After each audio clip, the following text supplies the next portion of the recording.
ఓం గం గణపతయే నమః. ఓం శ్రీ గురుభ్యో నమః. హరి ఓం. నమస్తే అస్తు సర్పేభ్యో ఏకే చ పృథివీమను ఏ అంతరిక్షే ఏ దివితేభ్యః సర్పేభ్యో నమః. సర్పగ్రహాధిష్ఠాన దేవత శ్రీ వల్లీ దేవసేనా సమేత శ్రీ సుబ్రహ్మణ్యేశ్వర స్వామినే నమో నమః. హరి ఓం. ఓం అంగారకగ్రహదేవతాయై నమః. ఓం రాహుగ్రహదేవతాయై నమః. ఓం కేతుగణదేవతాయై నమో నమః. హరి ఓం. వీక్షిస్తున్నటువంటి సమస్త జనానీకమంతా కూడా దాదాపుగా ఈ యొక్క కుజుని యొక్క మార్పు కోసం ఎదురు చూస్తున్న వాళ్ళు చాలామంది ఉన్నారు, అందరూ ఉన్నారనే చెప్పుకోవాలి. ఎందుకంటే ఎప్పుడూ లేనంతగా దాదాపుగా 7 నెలలు 8 నెలల పాటు కుజగ్రహ స్తంభన అనేటటువంటిది సమస్త ప్రపంచానికి, మానవాళికి, అట్లాగే ఎన్నో రకాలైనటువంటి అగ్ని ప్రమాదాలు కావచ్చు, విపత్తులు కావచ్చు, వీటన్నిటికీ మూల కారణం. అట్లాగే సోదర నష్టాలు, అంటే సోదర సోదరులకి మధ్య అవినాభావన సంబంధం తగ్గటం, అట్లాగే భూ సంబంధిత వ్యవహారాలు ఒక పట్టాన కొలిక్కి రాకపోవటం, వీటి వలన ఎన్నో రకాలైనటువంటి అఘాయిత్యాలు చేసుకోవటం, మానసికమైనటువంటి స్పందన లేకపోవటం, ఇలాంటివి ఎన్నో కూడా కుజగ్రహం ముఖ్యంగా రక్త ప్రసరణ వ్యవస్థ మీద ప్రభావితం చూపేటటువంటి ఈ అంగారకుడు అనగా భూపుత్రుడైనటువంటి కుజుడు భీభత్సమైనటువంటి పరిస్థితుల్ని ఇప్పటిదాకా అనగా జూన్ 7వ తేదీ వరకు కూడా ఆయన తన యొక్క ప్రభావాన్ని నీచస్థితి అయినటువంటి కర్కాటక రాశిలో శత్రు నక్షత్రమైనటువంటి ఆశ్లేష బుధ నక్షత్రంలో ఉండి నానా రకాలుగా ఇబ్బందులు పెడుతూనే ఉంటాడు కూడా. మరి జూన్ 7వ తేదీ నుండి ఈ అంగారకుడు భూపుత్రుడైనటువంటి సమస్త కలహాలకి గొడవలకి కారకుడు, అత్యంత పరాక్రమవంతుడు, అట్లాగే మిలిటరీ వ్యవస్థలో సైన్యాధ్యక్షుడు, మంచి ఉత్సాహంగా ఉల్లాసంగా అలాగే ఉక్రోషంగా ఉగ్ర రూపాన్ని చూపించేటటువంటి ఈ అంగారకుడు అనగా కుజగ్రహం జూన్ 7వ తేదీన మిత్రరాశి అయినటువంటి సింహరాశి, ఇది మేషరాశి నుంచి 5వ స్థానమైనటువంటి సింహరాశిలోకి మిత్రుడైనటువంటి ఆ కుజుడు ప్రవేశించటం, అది కూడా మిత్రుడైనటువంటి మఖా నక్షత్రం, అంటే పితృదేవతలకి అధిష్టానమైనటువంటి ఆ యొక్క మఖా నక్షత్రంలోకి అడుగు పెడుతున్నాడు. సరే, కుజుడు వస్తున్నాడు, ఓకే, కొంతమంది రాశుల వారికి బాగానే ఉంటుంది అని అందరూ అనుకోవచ్చు, అందరం ఉబలాడు పడుతున్నాం. అయితే ఇక్కడ ఇంకొక విషయం, ఇవి భూప్రపంచంలో ఎప్పుడో కానీ ఒకసారి మనకి టచ్ అవుతూ ఉండవు. ఆల్రెడీ మే 18వ తేదీన, అంటే మే 20వ తేదీ ఆ ప్రాంతాలలో కేతువు కన్యారాశి నుండి ఉత్తర ఫల్గుని నక్షత్రంలో ఉండి 1వ పాదంలోకి సింహరాశిలోకి అడుగు పెట్టేశాడు. కుజుడి కన్నా ముందు వచ్చి తెష్ట వేసి కూర్చున్నాడు ఈ కేతు.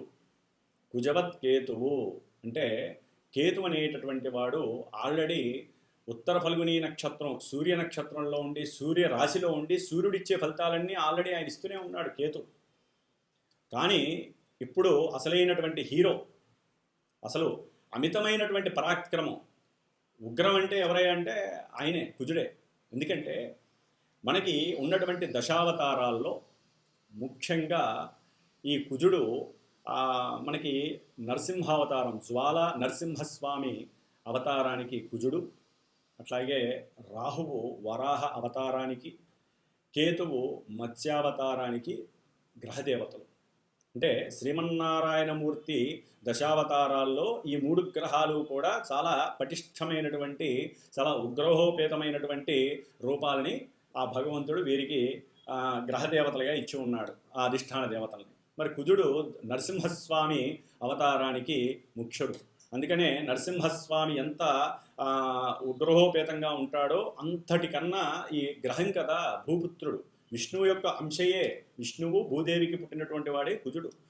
అందుకనే భూమికి సంబంధించి వ్యవసాయ పంట పొలాలకి సంబంధించి కందిపప్పు ఇట్లాంటి పప్పులకి సంబంధించి ఎరుపుకి సంబంధించినటువంటి పూలు కానీ ఎరుపు సంబంధించిన వస్త్రాలు కానీ ముఖ్యంగా భూపుత్రుడు కాబట్టి భూమికి సంబంధించిన అన్ని విషయాలు ఏవైనా సరే అది మంచి కానీ చెడు కానీ అన్నిటికీ ఈ కుజగ్రహ ప్రభావం ఎక్కువగా ఉంటుంది. మొన్నటి వరకు ఆయన మరి జూన్ 6 వరకు కూడా కర్కాటక రాశిలో న్యాచురల్గా అది కర్కాటక రాశి అనేటటువంటి స్థిర చరాస్తులని తెలియజేసేటటువంటి స్థానం కాబట్టి అక్కడుండి ఆయన చేయవలసిన కొన్ని ధర్మాలు ఇబ్బందులు చేసేసాడు. కొంత బలహీనంగా ఉండటం వలన ఆయనకి అంత ఉగ్రహము పరాక్రమం లేకపోయినాయి. అయితే ఇప్పుడు ఈ సింహరాశిలో కుజకేతువుల యొక్క సమ్మిళితమైనటువంటి సంయోగ చర్య ఎదురుకుండా 7వ స్థానంలో ఉన్నటువంటి రాహువు, ఆయన సామాన్యుడు కాదు. కుజరాహు కేతువులు కలయిక అంత మంచిది కాదు. ఎన్నో విలక్షణమైనటువంటి క్రియలు కర్మలు అనుభవించాల్సిందే. అట్లాగే ఎన్నో రకాలైనటువంటి విచిత్రమైనటువంటి దుస్సాహసాలు, అట్లాగే విచిత్రకరమైనటువంటి ఎన్నో రోగాలు, అది మశూచి కావచ్చు, డయేరియా కావచ్చు, తినుబండారాల వల్ల కలిగే సమస్యలు కావచ్చు, గుండె దడ, గుండె నిబ్బరత లేకపోవటం, గుండె సమస్యలు, రక్త ప్రసరణ వ్యవస్థలో కలిగేటటువంటి ఎన్నో అసాధారణమైనటువంటి అసమతుల్యమైనటువంటి పరిస్థితుల వలన మానవులు ఇబ్బందులు పడేటటువంటి ఎన్నో అగాధమైనటువంటి సమస్యలు ఈ కుజకేతువుల యొక్క సంయోగ క్రియ వలన కలుగుతుంది.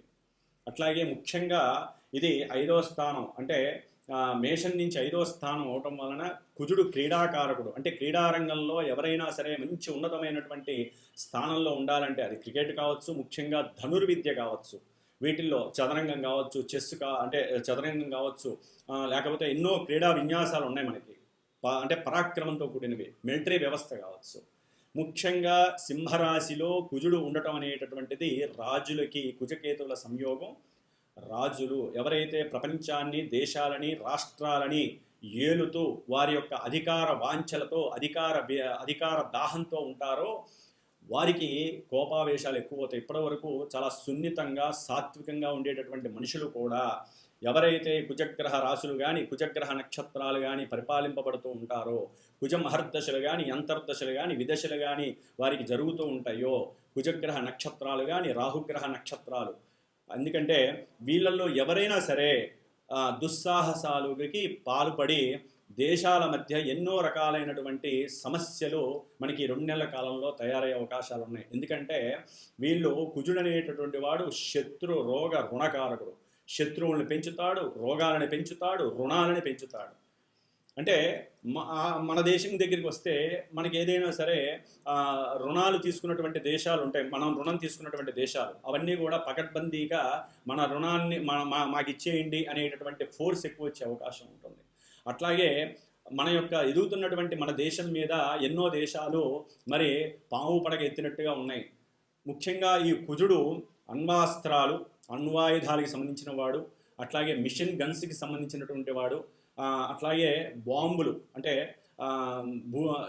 ఫిరంగిలు కావచ్చు, మన దగ్గర ఉన్నటువంటి ఎన్నో అణ్వాస్త్రాలు అంటారు, అస్త్రాలు. ఈ అస్త్రాలకి ఆయుధాలకి కారకుడు కుజుడు. కుజవత్ కేతువు. ఈ కుజకేతువులు కలిశారంటే ఆపటం ఎవరి తరం కాదు. ఇప్పటి వరకు ఏదో కాస్త ఆగిన పరిస్థితి, కానీ ఈ 2 నెలల్లో దానికి తోడుగా మనకి ఈ యొక్క క్రిమి కీటకాదులకి సంబంధించినటువంటి రోగాలు చాలా ఎక్కువగా వచ్చే అవకాశాలు ఉంటాయి. ముఖ్యంగా ఇది జీర్ణ వ్యవస్థ. సింహరాశి అనేటటువంటిది గుండెకి సంబంధించి జీర్ణ వ్యవస్థకి సంబంధించి. ఈ కేతు అనేవాడు లోపల పేగులకు సంబంధించిన వాడు, లేకపోతే చిన్న చిన్న క్రిమి కీటకాదులకు సంబంధించిన వాడు. పేగు అంటే మన పొట్ట లోపల మనం తినే ఆహార పదార్థాల వలన కలిగేటటువంటి సంయోగం వలన ఆ యొక్క పేగుల్లో పేరుపోయినటువంటి ఎన్నో అనారోగ్యాలను కలుగజేసేటటువంటి క్రిమి కీటకాదుల్ని సూచించేవాడు కేతువు. ఓ పట్టాన కొంతమందికి తెలియదు, అసలు కడుపులో ఏ రోగం ఉందో కూడా తెలియదు. అలాంటి విచిత్రమైనటువంటి అల్సర్సు, ఎసిడిటీసు, జీర్ణకోశ వ్యాధులు, జీర్ణాశయ వ్యాధులు, అట్లాగే మోషన్స్కి సంబంధించిన డయేరియా కావచ్చు, లేకపోతే ఎన్నో రకాలైనటువంటి మలేరియా కావచ్చు, మశూచి కావచ్చు, లేకపోతే ఇప్పుడు మనకి మళ్ళీ వ్యాప్తిలోకి వస్తున్నటువంటి కరోనా లాంటి డేంజరస్ వైరస్లు కావచ్చు. ఈ 2 నెలల కాలంలో తీవ్రమైనటువంటి రూపు దాల్చి మళ్ళీ ప్రపంచాన్ని వణికించేటటువంటి పరిస్థితి కావచ్చు. అట్లాగే ఈ కుజకేతువుల యొక్క మరియు రాహు యొక్క దీని వలన దొంగతనాలు ఎక్కువ కావటం, అట్లాగే క్రీడారంగ వ్యవస్థలకి సంబంధించిన వారు ఎన్నో రకాలైనటువంటి మోసాలకి పాల్పడిన వాళ్ళు బయటికి రావటం, లేకపోతే మోసాలు చేయటం, లేకపోతే క్రీడా సంస్థలు కానీ లేకపోతే వాటికి సంబంధించినటువంటి ఏదైనా ఆటలు ఆడుతున్నప్పుడు ఉన్నట్టుండి ఆకస్మికంగా ఏదో ఒక ప్రమాదం, అది అగ్ని ప్రమాదం కావచ్చు, లేకపోతే వాయు ప్రమాదం కావచ్చు. అగ్నిరాశిలో అగ్నితత్వపు గ్రహాలైనటువంటి కుజుడు కేతువు రెండు ఉండటం అనేది అంత మంచిది కాదు. కాబట్టి ప్రపంచంలో ఏదైనా సరే వీటి యొక్క దుశ్చర్యకరమైనటువంటి పరిస్థితులు, చాలా ఇబ్బందులు పడేటటువంటి పరిస్థితులు ఉన్నాయి. రాజులకి ఇది చాలా గండమని చెప్పుకోవచ్చు. అందుకనే వారు ఉన్నంతలో చాలా జాగ్రత్తగా ఆలోచించి ఉత్సాహంగా ఉండొచ్చు, కానీ ఉగ్ర రూపాన్ని దాల్చకూడదు. అట్లాగే వారి యొక్క ఉత్సాహము, చొరవ నా అంతటి వాడు లేడు అనుకోకుండా ప్రశాంత చిత్తంతో కనుక ఉండగలిగితే ఈ 2 నెలలు. అట్లాగే ముఖ్యంగా కాలసర్ప యోగం అనేటటువంటిది మనకి వస్తుంది. ఎందుకంటే జూన్ 7వ తేదీ నుండి జూలై 28వ తేదీ వరకు కూడా ఈ యొక్క కుజకేతువుల యొక్క సంయోగం, అట్లాగే రాహువు యొక్క వీక్షణ, ఈ 3 గ్రహాలు, కుజుడు 8వ దృష్టితో శనిని వీక్షించటం, ఈ కుజ శనులకి భగ్గుమంటుంది. ఎక్కడా కూడా ఇంత గడ్డి వేయక్కర్లా, అంత భగ్గుమంటుంది. మరి కుజుడు శనిని వీక్షించటం, దీని వలన జల ప్రమాదాలు కావచ్చు, జలంలో ఉన్నటువంటి కొన్ని అగ్నిపరమైనటువంటి లావా ప్రసరించేటటువంటి కొన్ని కొండలు పేలిపోవచ్చు, లేకపోతే ఎన్నో రకాలైనటువంటి మంచు పర్వతాలు ఈ యొక్క వేడికి, అంటే కొన్ని అణుబాంబులకో లేకపోతే దేనికో దానికి వేడికి తట్టుకోలేక అవి కరిగిపోయి జల సంబంధితమైనటువంటి సమస్యలు గురి కావటం. ఇలా ఒకటి కాదండి, పంచభూతాలు వెక్కిరించి, పంచభూతాలు మనల్ని ఇబ్బంది పెట్టేటటువంటి, శపించేటటువంటి రోజులు ఇవి. దీంట్లో జూన్ 17వ తేదీ నుండి జూన్ 30వ తేదీ వరకు ఈ 14 రోజులు కూడా అత్యంత కీలకమైనటువంటిది. ఎందుకంటే కుజరాహు కేతువుల యొక్క సంయోగ వీక్షణ మిశ్రమం అనేటటువంటిది కాలసర్ప యోగ దోషము. ఇది ప్రపంచానికి, దేశాలకి, రాష్ట్రాలకి సంబంధించింది. కాబట్టి ఈ యొక్క 14 రోజుల్లో ఎన్నో గూఢాచారి వ్యవస్థల్లో కొన్ని తప్పులు జరగటం, మిలిటరీ వ్యవస్థలకి అట్లాగే గవర్నమెంట్కి మధ్య సంయోగ స్థితి, సమన్వయ స్థితి లేక ఒకరికొకళ్ళు పోట్లాడుకొని దేశాన్ని దేశాన్ని చిన్నబుచ్చేటట్టు చేయటం, దేశాన్ని నాశనం చేయడానికి కూలుకోవటం, ఇలాంటివి ఎన్నో జరగడానికి అవకాశం ఉంటుంది. అంతర్గత శత్రువులు ఎక్కువ అవుతారు. మిలిటరీ వ్యవస్థలో అధునాతనమైనటువంటి వ్యవస్థకి సంబంధించిన విషయాలలో కొంతమంది ఎవరైతే మిలిటరీ వ్యవస్థలో పెద్దవాళ్ళు ఉంటారో వాళ్ళు వేరే దేశాలకి తెలియజేసేటటువంటి ఉండే పరిస్థితులు కూడా ఉంటాయి. కాలసర్ప యోగ దోషం అనేటటువంటిది అంత మంచిది కాదు.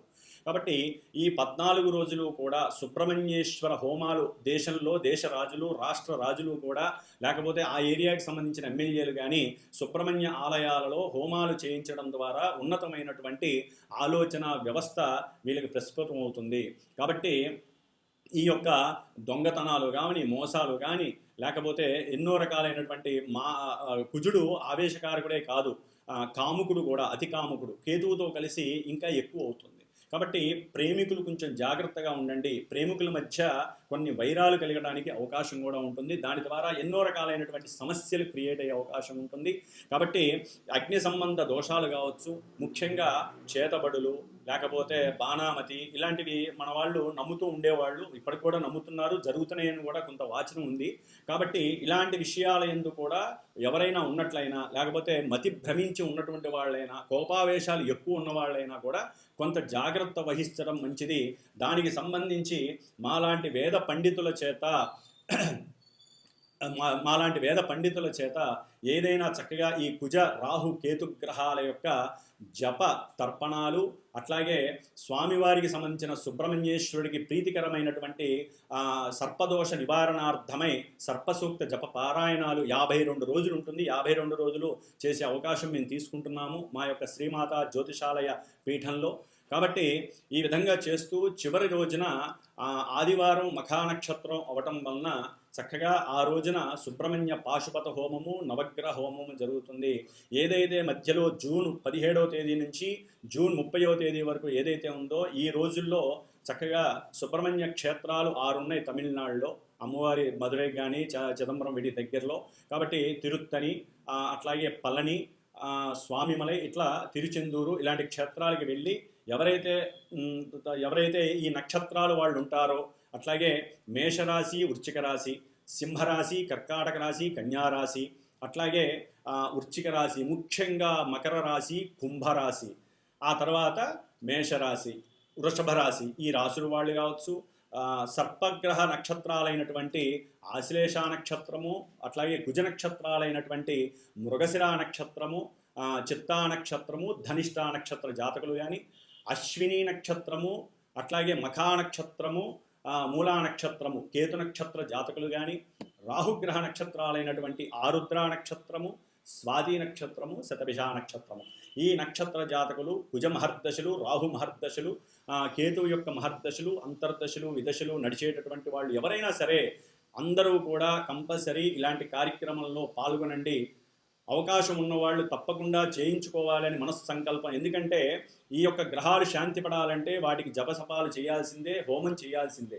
కాబట్టి ఈ విధంగా చేసుకోవడం ద్వారా వారి యొక్క జాతకాలలో కలిగేటటువంటి ఎన్నో ఇబ్బందికరమైనటువంటి సంఘటనలు, అది వివాహం కాకపోయినా, వివాహం అయ్యి అన్యోన్యత లోపించినా, భార్యాభర్తల మధ్య సంబంధ బాంధవ్యాలు లేకపోయినా, లేకపోతే ప్రేమికుల మధ్య వివాదం కలిగిన, ప్రేమికులు వాళ్ళు ఎంతో దూరంగా ఎన్నో రోజుల నుంచి వారి యొక్క కోరిక నెరవేరకపోయినా, అన్నదమ్ముల మధ్య సఖ్యత లేకపోయినా, అట్లాగే మాతాపితృలకి సంబంధించినటువంటి ఆర్జితం, పూర్వార్జితం ఉంటుంది. దానికి సంబంధించినటువంటి ఒక పట్టాన అన్నదమ్ముల మధ్య, అక్కతమ్ముల మధ్య కూడా ఆస్తిపాస్తుల విషయాలలో కోర్టు కేసులు నెరవేరకపోయినా, అట్లాగే ఊరికనే కోపము, చిరాకు రావటము, మానసికంగా ఇబ్బందులు పడటము, లేకపోతే కొంతమంది ఆత్మహత్య ప్రయత్నాలు చేసుకునే వాళ్ళు ఉంటారు వారి యొక్క దశలు అంతర్దశలు జరిగి, అలాంటి వాళ్ళు కానివ్వండి, లేకపోతే చేతబడులు, బాణామతులు, రకరకాల ప్రయోగాలు చేసేటటువంటి వారు కానివ్వండి, వీళ్ళందరికీ రాహుకేతువులు, కుజుడు వీళ్ళే ముఖ్యమైనటువంటి గ్రహాలు. కాబట్టి ఈ 3 గ్రహాలకి సంబంధించినటువంటి జపాలు చేయటం ఈ 52 రోజుల్లో, అట్లాగే 6 క్షేత్రాలు దర్శనం చేసుకోవటం, చివరిలో హోమం చేయటం, ఆ తదుపరి ఎవరైనా వచ్చిన వాళ్ళకి చివరి రోజు హోమానికి వచ్చిన వాళ్ళకి కాస్త ప్రసాద వితరణ చేయటం, ఆ యొక్క 6 క్షేత్రాల్లో చేసినటువంటి ప్రసాదాలు ఏదైనా ఉంటాయి, భస్మం, ముఖ్యంగా సుబ్రహ్మణ్యేశ్వర స్వామికి భస్మధారణ, కాబట్టి ఆ భస్మాన్ని, గంధాన్ని తీసుకురావటం, చేయించుకున్నటువంటి వాళ్ళకి ఇవ్వటం అనేది మా పీఠం తరపు నుంచి జరుగుతుంది. ముఖ్యంగా అందరూ కూడా ఈ 52 రోజులు, జూన్ 7వ తేదీ నుంచి జూలై 28వ తేదీ వరకు కూడా నిత్యము కుజగ్రహ, రాహుగ్రహ, కేతుగ్రహ స్తోత్రాలని పారాయణ చేయండి. అట్లాగే నిత్యము కూడా సుబ్రహ్మణ్యేశ్వర స్వామికి 6 ఒత్తులు, ఆవు నెయ్యి కానీ లేకపోతే కొబ్బరి నూనె కానీ, ఈ 2 కూడా వేసి చక్కగా దీపారాధన చేయటం, సుబ్రహ్మణ్య భుజంగ స్తోత్రాన్ని కానీ, సుబ్రహ్మణ్య అష్టోత్రాన్ని కానీ చక్కగా పారాయణ చేయండి, పూజ చేయండి. అట్లాగే అందరూ కూడా సాధ్యమైనంతవరకు మనస్సులో ఓం స్కంద గణపతయే నమః, అటు సుబ్రహ్మణ్యేశ్వర స్వామి గణపతి, అట్లాగే దోం దుర్గా గణపతయే నమః, అటు రాహువు ప్లస్ కేతువు, ఇట్లా ఈ యొక్క కుజరాహు కేతువుల యొక్క గ్రహాలకు సంబంధించినటువంటి అధిష్టాన దేవతలైనటువంటి ఓం దుర్గా గణపతయే నమః, ఓం స్కంద గణపతయే నమః, ఇలా మంత్రాలని నిత్య పారాయణ చేసుకోండి. చాలా విశేషమైనటువంటి మానసిక ప్రశాంతత కలుగుతుంది. లేకపోతే వీళ్ళు ఇచ్చేటటువంటి ఎన్నో ఇబ్బందులకి ఈ యొక్క 52 రోజులు కూడా ప్రపంచము, దేశము, మన సొంత జాతకాలలో ఇబ్బందులు మాత్రం పడే అవకాశాలు ఉంటాయి. కాబట్టి అందరూ ఇది గమనించి ఎవరైనా సరే ఈ పూజలకి సహకరించే వాళ్ళు కానీ, ఈ పూజలు చేయమని ఎవరైనా సరే ఫోన్ చేసి అడిగినట్లయితే కనుక తప్పకుండా మా యొక్క పీఠంలో జరిగేటటువంటి ఈ యొక్క నిష్ఠతో కూడుకున్నటువంటి ఈ జపాన్ని, అట్లాగే హోమాన్ని చేయించేటటువంటి బాధ్యత వారి జాతకరీత్యా చూసుకొని నక్షత్రము, రాశి ప్రకారము, దశ అంతర్దశల యొక్క సంకల్పం చెప్పి వారికి ఏ విషయంలో అయితే కోరిక ఉందో ఆ కోరికని చెప్పి నిత్యము చేసేటటువంటి బాధ్యత నేను స్వీకరిస్తున్నాను. కాబట్టి అందరూ కూడా జాగ్రత్తగా ఉంటూ ముందు ముందు మనకు కలిగేటటువంటి ఎన్నో తీవ్ర పరిణామాల నుంచి కాపాడుకునే శక్తి ఒక సుబ్రహ్మణ్యేశ్వర స్వామి మాత్రమే ఇవ్వాలి. అందరూ సుబ్రహ్మణ్య ఆరాధన చేయండి. శుభంగా సుఖంగా ఉండండి. ఓం స్కంద గణపతయే నమః. కర్కాటక రాశి వారికి జూన్ 7వ తేదీ నుండి జూలై 28వ తేదీ వరకు 52 రోజులు కూడా మిగతా గ్రహస్థితులు ఏ విధంగా ఉన్నప్పటికీ ముఖ్యంగా ఇప్పటి వరకు జన్మరాశిలో ఉన్న కుజుడు నానా విధాలైనటువంటి భ్రష్టత్వాన్ని పట్టించిన దాదాపు 8 నెలల బట్టి కర్కాటక రాశి వారికి ఇటు అష్టమశని అనుకోండి, కుజుడు 12లో 2 రోజులు ఉన్నాడు, స్తంభనం వలన ఈ రాశిలో ఉన్నాడు, వెనక్కి వెళ్ళాడు, ముందుకు వచ్చాడు, నానా బీభత్సాన్ని చూపించాడు. అది చదువు విషయంలో కావచ్చు, తల్లి విషయంలో కావచ్చు, లేకపోతే భూ సంపాదన విషయంలో రియల్ ఎస్టేటర్స్కి కావచ్చు. కానీ ఇప్పుడు ఇదే అంగారకుడు తన యొక్క మిత్రుడైనటువంటి కేతువుతో కలిసి చక్కగా ధనస్థానంలో మిత్రక్షేత్రంలో ఉండటం ద్వారా రియల్ ఎస్టేట్ వ్యాపారంలో ఉన్నటువంటి వారికి కొంత ఊపు అందుకునే పరిస్థితి, చక్కగా కొంత ఆర్థిక పరిస్థితుల్లో అసమానతలు తొలగి ఆర్థికంగా నిలబడేటటువంటి యోగము కలగబోతోంది. ఆకస్మికంగా ఎంతోమంది రాజకీయ నాయకులు ఇప్పటి వరకు వెనక్కి వెళ్ళిన వాళ్ళు కూడా మీకు రియల్ ఎస్టేటర్స్కి సహకరించి వారి యొక్క ప్రణాళికలతో, వారి యొక్క తెలివితేటలతో ఆకస్మికంగా మీకు చేయూతనిచ్చి సహాయ సహకారాలు చేసి తిమ్మిని బొమ్మించేయటమో ఏదో ఒకటి చేసి రియల్ ఎస్టేట్కి సంబంధించిన భూ సంపాదన పెరగటానికి గవర్నమెంట్ కూడా ఎన్నో రకాల యోచనలు ఆల్రెడీ ఆలోచించింది. అవన్నీ ప్రణాళికల్ని ముందు పెడుతోంది. భూమి మీద ఏదో రకమైనటువంటి ఆర్థిక సంపాదన పెరగటానికి యోచనలు జరుగుతున్నాయి. రియల్ ఎస్టేట్ వ్యాపారస్తులకి కొంతవరకు ఈ 2 నెలల కాలం కొంత అనుకూలమైనటువంటి ఆర్థిక లాభాలు కలుగుతాయని ఒక చిన్న అవకాశాన్ని నేను వెలువరుస్తున్నాను. అయితే ముఖ్యంగా ఈ ద్వితీయ స్థానం అనేటటువంటిది నేత్రానికి సంబంధించింది కాబట్టి నేత్ర సమస్యలు అంటే కళ్ళల్లో కాస్త ఎరుపుదనం కలగడం, భయపడటం, ఆలోచనలు, భయంతో కూడుకున్నటువంటి ఆందోళనలు, ముఖ్యంగా గవర్నమెంట్ జాబ్ హోల్డర్స్ ఎవరైతే ఉన్నారో వాళ్ళల్లో తెలియని ఒక భయము, ఆందోళన కలుగుతుంది. ఉద్యోగం పోతుందేమో, ఆల్రెడీ మనం ఈ గృహానికి ఇంత డబ్బు ఖర్చు పెట్టాము, లేకపోతే ఇంత అప్పు తీసుకున్నాము, ఈ అప్పులన్నీ మీద పడతాయేమో, మన ఉద్యోగాలు పోతాయేమో. ముఖ్యంగా టెక్నికల్ వ్యవస్థలో అంటే ఐటీ రంగంలో ఉన్నటువంటి వారికి కూడా భయాందోళనలు కుజకేతువుల వలన ఆకస్మికంగా జరిగే అవకాశం కూడా ఉండొచ్చు మిగతా గ్రహాల యొక్క ప్రోద్బలంతో. కాబట్టి ధన విషయంలో కొంత అసమతుల్యతలు కలగటానికి కర్కాటక రాశి వారికి కుజకేతువుల యొక్క ప్రభావము, ముఖ్యంగా అష్టమంలో ఉన్నటువంటి రాహువు కర్కాటక రాశి వారిని కాస్త అధోపాతాళానికి తీసుకెళ్ళడానికి అవకాశం ఉంది. అష్టమ రాహువు మతి భ్రమణాన్ని చేస్తాడు, మా చిత్త చాంచల్యాన్ని కలుగజేస్తాడు. ఆలోచనలు ద్వితీయంలో ఉన్నటువంటి కుజకేతువులు ఆలోచనలు తారుమారు చేస్తే రాహులో ఉన్నటువంటి అంటే అష్టమంలో ఉన్నటువంటి రాహువు వాటిని క్రియేట్ చేసేసి మొత్తం భంగం చేసేటటువంటి అవకాశం, అఘాతమే కనిపిస్తుంది. కాబట్టి కుజకేతు రాహుగ్రహ ప్రభావం వలన ఆకస్మికంగా వ్యాపారాలలో కావచ్చు, కుటుంబంలో కావచ్చు, బ్యాంకులో దాచుకున్నటువంటి ధన వ్యవస్థలో కావచ్చు, ఏ విషయంలోనైనా వృత్తి ఉద్యోగ విషయాల్లో కావచ్చు, ముఖ్యంగా కుజ దృష్టి పడుతున్నటువంటి 5వ స్థానమైనటువంటి కర్కాటక రాశికి వృశ్చిక రాశి అంటే పిల్లల యొక్క విషయంలో మీరు జాగ్రత్తగా మాట్లాడకపోయినా, లేకపోతే కర్కాటక రాశి వయసులో ఉన్నటువంటి వారు తండ్రితో సరిగ్గా మాట్లాడకపోయినా, కుటుంబంలో వీరు సరిగ్గా ఆలోచనలు వారి కలిగిన ఆలోచనలు చెప్పకపోయినా మీ నెత్తి మీదకి ఈ యొక్క దుస్థితులు వచ్చి తాండవం చేస్తాయి, ఆర్థికంగా తట్టుకోలేరు. అందుకనే ముఖ్యంగా కుటుంబంలో అన్నదమ్ముళ్ళు లోపల అంతర్గతంగా ఏదో ఆలోచనలు ప్రిపేర్ చేసుకోకుండా కూర్చొని కుటుంబంలో తండ్రి యొక్క సహాయ సహకారాలతో మాట్లాడుకోవడానికి ప్రయత్నం చేయండి. అట్లాగే ముఖ్యంగా వీరు దైవారాధన, గణపతి ఆరాధనతోనే సంతానంలో కానీ లేకపోతే వీరు అది వరకు ఏదైతే పెట్టుబడులు పెట్టారో అది ఉద్యోగ విషయంలో కావచ్చు, లేకపోతే సంతానపరంగా కావచ్చు, లేకపోతే షేర్స్లో కానీ సెన్సెక్స్లో కానీ ఏదైనా ధనాన్ని పెట్టి ధనం రావాలనుకుంటే దుర్గా గణపతి అంటే దుర్గాదేవిని గణపతిని ఎక్కువ ఆరాధించాలి, సుబ్రహ్మణ్య ఆరాధన చెప్పాలి. నేను ఆల్రెడీ మొదట్లో చెప్పినట్టుగా ఆ కార్యక్రమాల్లో పాలు పంచుకోండి. చక్కగా చేసుకోవడం ద్వారా మీకు ముందు కలిగేటటువంటి ముఖ్యంగా ఈ 2 నెలల కాలం అనేటటువంటిది చాలా ఇబ్బందికరమైనటువంటి సిచ్యువేషన్స్ని తెలియజేస్తుంది. ముఖ్యంగా కుటుంబంలో సమస్యలు బాగా క్రియేట్ అయ్యే అవకాశం ఉంటుంది. ఆ భార్యాభర్తల మధ్య పొరపచ్చాలు, గొడవలు, ఎన్నో రకాలైనటువంటి ఒకటి కాదులేంటి సమస్యలు చాలా ఉంటాయి. కాబట్టి కుటుంబంలో కాస్త కత్తులు, కటార్లు ఇవన్నీ దూరంగా పెట్టండి. కుజుడు అస్త్రప్రయోగం చేసేటటువంటి వాడు, ఏది దొరికితే దాంతో శిక్షించాలి అనేటటువంటి మానసిక చిత్తచాంచల్యం ఉన్నటువంటి వాడు. కేతువుతో కలిసేసరికి మైండ్ పిచ్చెక్కిపోతూ ఉంటుంది. ఎందుకంటే పంచమాధిపతి అయినటువంటి కుజుడు కేతువుతో కలిసి ద్వితీయులను ఉండటం ద్వారా వీరికి ఉన్నటువంటి సద్యోస్ఫురణ శక్తి అనేటటువంటిది నశిస్తుంది. చిత్ర విచిత్రమైన ఆలోచనలు వీళ్ళకి ప్రస్ఫుటమవుతూ ఉంటాయి. కోపం కట్టలు తెంచుకునే అవకాశం ఉంటుంది. ఎందుకంటే రాహు అష్టమంలో ఉన్నాడు, సామాన్యమైన విషయం కాదండి. కాబట్టి కుజరాహు కేతువుల యొక్క దృష్టి వీక్షణ యుతి వలన వీరికి ఏం చేస్తున్నారో వీరికి తెలియదు. చాలా ఇబ్బందులు, ముఖ్యంగా భూమి కొన్నవాళ్ళు అయ్యో నష్టం వస్తుందేమో, నేను అనుకున్న రేటు రావట్లేదని భయపడుతూ ఉంటారు.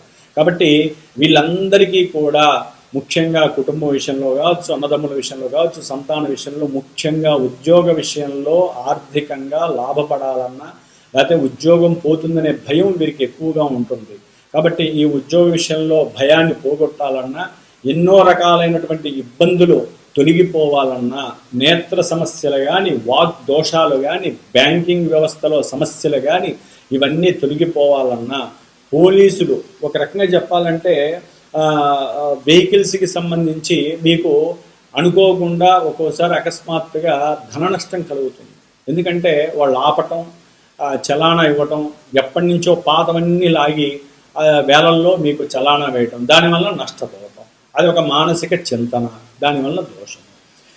ఈ విధంగా కర్మదోషాలని కుటుంబంలో పూర్తిగా అనుభవించే ప్రతికూలత కనిపిస్తోంది. కాబట్టి అనుకూలత చేసుకోవటానికి కుజరాహు కేతుగ్రహాల యొక్క జపాన్ని, అట్లాగే సుబ్రహ్మణ్య పాశుపత హోమంలో పాల్గొని మీరు చక్కగా మీకు కలిగేటటువంటి ఎన్నో విపత్కరమైనటువంటి ప్రమాదాల నుంచి, దుష్పరిణామాల నుంచి కాపాడుకొని అస్త్రశస్త్ర సంబంధితమైనటువంటి శస్త్రచికిత్సల నుంచి తట్టుకోవడానికి మీరు కొంత జాగ్రత్త పడటానికి ఇలాంటి పూజా విభాగాలలో పాల్గొని మీ యొక్క కుటుంబాన్ని మీరు రక్షించుకోండి. మీ యొక్క గణపతి ఆరాధన చేత దుర్గా గణపతయే నమః అనటం వలన ఆరోగ్యపరంగా బాగుంటారు, అంతర్గత శత్రువులు నశిస్తారు.